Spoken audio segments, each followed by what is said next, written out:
एक बड़ी ही हैरानी की बात यह है कि पाकिस्तान एक छोटा सा मुल्क है दुनिया के नक्शे पे।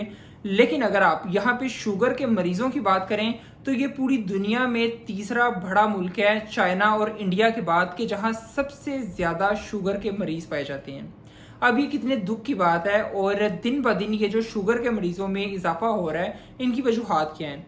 देखिए, एक सिंपल सी बात यह है कि हमारा जो लाइफस्टाइल है वो बहुत ही ज़्यादा अनहेल्थी है और लाइफस्टाइल सबसे बड़ी वजह बनता है शुगर के मरीजों में। अब होता क्या है कि जी हमारे अंदर एक कॉन्सेप्ट आ चुका है कि हम अपने आप को मॉडर्न करने की कोशिश करते रहते हैं।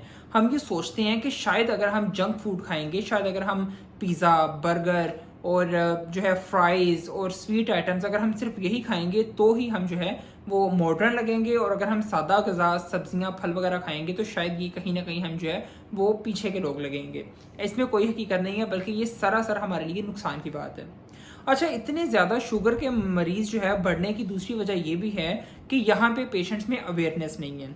देखिए, होता क्या है कि जब भी किसी इंसान में शुगर की सिम्टम्स आ रही होती हैं तो हम उसे इग्नोर करते रहते हैं। फिर एक ऐसा वक्त आता है कि जब ब्लड शुगर लेवल बहुत ही ज़्यादा हाई हो जाता है, और बहुत ज़्यादा जब ब्लड शुगर लेवल हाई हो जाता है तो फिर हमें कोई ना कोई कॉम्प्लिकेशंस आना शुरू हो जाती हैं। और ये कॉम्प्लिकेशंस आमतौर पे क्या होती हैं कि पेशेंट्स में जो ब्लड प्रेशर है या तो ये हाई रहना शुरू हो जाता है, या फिर उनके पैरों में सुइयां चुभती हैं, या अगर पाँवों पे, हाथों पे कोई इस तरह का जख्म बन जाए जो कि जल्दी कवर ना हो, और जिसे हम डायबिटिक फिट कहते हैं। मैं इस पर भी एक अलग से लाजमी वीडियो बनाऊंगा, ये बहुत ही ज़रूरी एक टॉपिक है और ये आजकल बहुत ज़्यादा मसला फैला हुआ है शुगर के मरीजों में।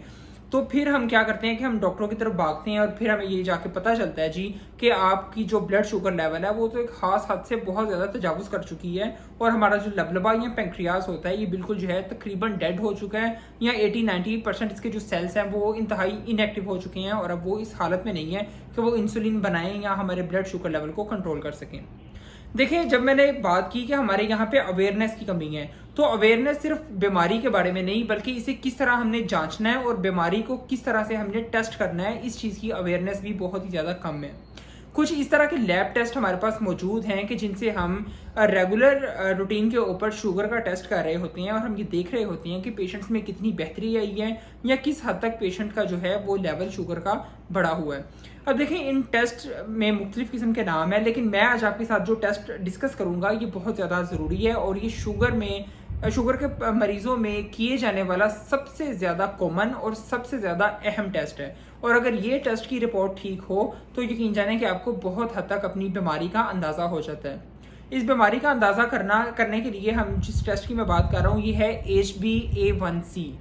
अब इसका नाम जो है एक शॉर्ट वर्डिंग के अंदर रखा गया है HbA1c, लेकिन इसकी जो पूरी फॉर्म है, फुल फॉर्म है, उसको हम कहते हैं जी ग्लाइकेटेड हीमोग्लोबिन। अब इस टेस्ट के बारे में किस तरह किया जाता है, कितने टाइम के बाद किया जाता है, इसकी वैल्यूज़ कितनी कितनी होती हैं, इन सब बातों पे मैं डिस्कस करने से पहले आपसे ये डिस्कस करूँगा कि इस टेस्ट के पीछे जो है वो क्या साइंस क्या है, और ये टेस्ट हमें किस तरह से जो है वो ब्लड शुगर लेवल को बता रहा होता है। देखिए, नाम से जाहिर है हीमोग्लोबिन, या जिसे मैंने HB कहा पहले। अब ये हीमोग्लोबिन का नाम हम अक्सर सुनते हैं, ये हमारे दिमाग में कई दफ़ा इस बात का जिक्र भी आता है, सोच आती है, या हम अक्सर किसी न किसी के मुंह से सुनते हैं कि जी फ़लाँ पेशेंट्स की जो हीमोग्लोबिन है वो कम है, या फ़लाँ पेशेंट के अंदर खून की कमी है तो साथ में हीमोग्लोबिन की कमी जो है ब्लड रिपोर्ट के अंदर देखने को मिलती है।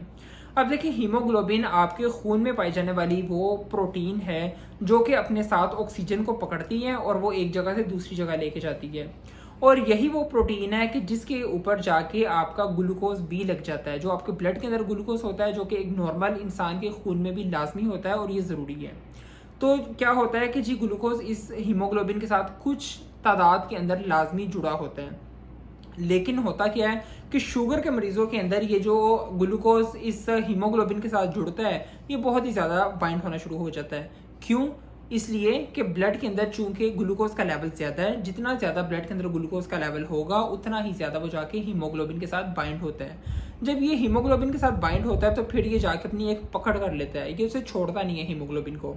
और एक बात याद रखिएगा कि हीमोग्लोबिन के साथ जब एक दफ़ा जाके ये ग्लूकोज जुड़ जाता है तो फिर जब तक आपके रेड ब्लड सेल्स की ज़िंदगी है तब तक इस हीमोग्लोबिन की ज़िंदगी है, और जब तक इस हीमोग्लोबिन की ज़िंदगी होती है तब तक ये ग्लूकोज उसके साथ जुड़ा रहता है या एक बाइंडिंग के अंदर रहता है। अब इस टेस्ट की खासियत ये है कि ये जो HbA1c टेस्ट है ये आपको हर रोज़ या हफ्ते बाद, महीने बाद करने की कोई भी ज़रूरत नहीं होती। ये टेस्ट आपने हर 3 माह बाद करवाना होता है, ख़ास तौर पे अगर तो कोई वाकई ही में शुगर का मरीज़ हो या जिसके अंदर शुगर डिक्लेयर की जा चुकी हो। तो होता क्या है कि पेशेंट्स को ये समझाया जाता है कि आपने हर 3 माह के बाद इस टेस्ट को रिपीट करवाना है। आपको डॉक्टर से हर दफ़ा लिखवाने की ज़रूरत नहीं है कि जी मैं टेस्ट करवाऊँ कि ना करवाऊँ। अगर आप शुगर के मरीज़ हैं तो आपने किसी भी अच्छी लैब के अंदर जाना होता है। और वो लैब में किया जाता है कि आपकी उंगली से या आपकी ये वेन से एक ख़ास हद तक जो है वो खून को निकाल लिया जाता है और उस खून के सैंपल से ही ये टेस्ट को परफॉर्म किया जाता है। आमतौर पे इसकी कोई एहतियात नहीं है कि आप भूखे पेट हैं, आप ने कुछ खाया हुआ है, आप कितने घंटे की भूख के अंदर हैं या दिन का कौन सा वक्त है, सुबह है, शाम है, दोपहर है। इस तरह की इसके अंदर कोई पाबंदी नहीं होती, बस आपने लैब में जाना है और ये टेस्ट को परफॉर्म करवाना है। अब जब मैंने कहा कि 3 माह बाद आपने करवाना है तो उसके पीछे मैंने वजह ये बताई है कि क्योंकि आपकी हीमोग्लोबिन ब्लड के अंदर 3 माह तक रहती है, फिर नए रेड ब्लड सेल्स बनते हैं। रेड ब्लड सेल्स के अंदर चूंकि हीमोग्लोबिन पाई जाती है तो दोबारा से नई हीमोग्लोबिन आती है और फिर कोई ना कोई नई जाके ग्लूकोज इसके साथ जुड़ जाती है। इसलिए जो आप एक दफ़ा HbA1c का टेस्ट करवाते हैं और जो आप अगली दफ़ा HbA1c का टेस्ट करवाते हैं तो जो अगली दफ़ा वाला HbA1c है वो आपके पीछे 3 माह जो गुजरे होते हैं उनके दरमियान की रीडिंग को बता देता है। यानी कि पिछले गुजरे हुए 3 माह की आपको वैल्यू पता चल जाती है कि पिछले 3 माह के अंदर आपके ब्लड ग्लूकोज के अंदर आया कमी आई है या वो ज़्यादा हुआ है या उसी लेवल के ऊपर मेंटेन है। और आपकी जो थेरेपी चल रही है, जो भी आप दवाइयाँ या इंसुलिन इस्तेमाल कर रहे हैं, वो किस हद तक अपना काम कर रही हैं। ये आपको सब चीज़ें इस टेस्ट से पता चल जाती हैं। अब इस टेस्ट की नॉर्मल वैल्यूज़ क्या होती हैं? देखिए, जो इस टेस्ट की नॉर्मल वैल्यू है, जो नॉर्मल इंसान के अंदर इसकी परसेंटेज आती है, वो होती है 5.7%। HbA1c की वैल्यू 5.7% हो या इससे कम हो तो एक इंसान नॉर्मल होता है। लेकिन अगर इस HbA1c की जो वैल्यू है वो 5.7 से 6.4 के दरमियान हो तो इससे मुराद ये है कि आप शुगर के मरीज़ तो नहीं हैं, लेकिन ये उम्मीद है कि आप 1 साल में या 2 साल में या आने वाले कुछ महीनों के अंदर शुगर के मरीज़ बन सकते हैं और इस स्टेज को हम प्री डायबिटिक स्टेज कहते हैं। और अगर इसी HbA1c की वैल्यू 6.7 से ज़्यादा आ जाए तो फिर ये चीज़ क्लियर होती है कि आप जो है क्या है कि आप शुगर के मरीज़ हो चुके हैं। दोबारा से सुनिएगा, अगर 5.7 से कम है तो आप नॉर्मल हैं, 5.7 से 6.4 या 5 के दरमियान में है तो फिर आप नॉर्मल हैं, और अगर 6.5 से ज़्यादा हो जाए तो फिर आप शुगर के मरीज़ होते हैं। इसलिए इस टेस्ट को करवाना बहुत ज़्यादा ज़रूरी है। इस टेस्ट को करवाते हुए एक अवेयरनेस क्रिएट की जा सकती है कि देखें, अगर आपके अंदर ये वैल्यूज़ आई हैं तो पेशेंट को आप बेहतर तरीके से समझा सकते हैं और उसकी थेरेपी को भी आप बेहतर तरीके से चेंज कर सकते हैं। हो सकता है कि आपने एक दफ़ा HbA1c का टेस्ट करवाया और इंसान डायबिटिक आया या उसको शुगर का मर्ज हुआ, आपने कोई दवाइयाँ देना शुरू की, अगली जब आपने 3 माह के बाद करवाया तो आपको कुछ बेहतरी फील हुई तो आप कहेंगे कि यही दवाइयों को जारी रखा जाए। लेकिन अगर दोबारा से HbA1c का टेस्ट करवाया और उसके अंदर कोई ना कोई कमी आई, यानी कि उसके अंदर आपका जो है ग्लूकोज का लेवल ज़्यादा आया, तो फिर हम अपनी थेरेपी को मॉडिफाई कर सकते हैं, चेंज कर सकते हैं। हो सकता है हम कोई इंसुलिन को ऐड करवा दें, हो सकता है हम 1 गोली की बजाय 2 गोलियाँ हमें देनी पड़ें। तो ये सब चीज़ें हम जो है इस HbA1c के टेस्ट की बेस पे हम देख रहे होते हैं।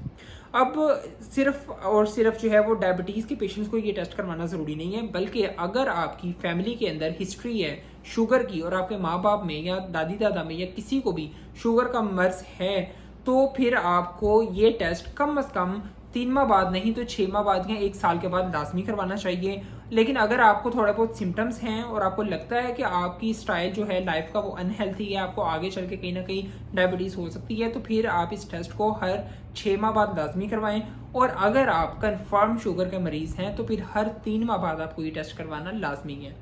मुझे उम्मीद है कि इस टेस्ट के बारे में आपको जान के काफ़ी ज़्यादा चीज़ें पता चली होंगी और आपकी इन्फॉर्मेशन में भी इजाफा हुआ होगा। देखें, शुगर का मर्ज ये बढ़ता जा रहा है और ये एक अनकंट्रोल्ड किस्म से, एक अनकंट्रोल्ड फैशन के अंदर ये हमारी सोसाइटी के अंदर ज़्यादा हो रहा है। ये हम सब ने मिल के ही इसे कम करना है। हमने अपनी लाइफस्टाइल को किस तरह चेंज करना है, हमने खाने क्या खाने हैं, क्या नहीं खाना, किस तरह का हमारा उठना बैठना होना चाहिए, ये सब चीज़ें जानना हमारे लिए ज़रूरी हैं। और ये सब चीज़ें तभी पता चलती हैं जब हमारी सोसाइटी के अंदर अवेयरनेस हो। मैं शुगर के ऊपर एक मुकम्मल सीरीज़ बनाऊंगा जिसके अंदर हम शुगर की हर एक छोटी छोटी चीज़ को भी डिस्कस करेंगे। और लेकिन आपसे रिक्वेस्ट यही होगी कि आप इस वीडियो को ज़्यादा से ज़्यादा लोगों तक पहुँचाएँ, ज़्यादा से ज़्यादा लोगों तक आप इस पैगाम को पहुँचाएँ इस चैनल के थ्रू या जैसे भी आप पहुँचा सकते हैं, ताकि लोग अपने आप को बेहतर तरीके से जज कर सकें। दुआ में याद रखिएगा। अल्लाह हाफिज़।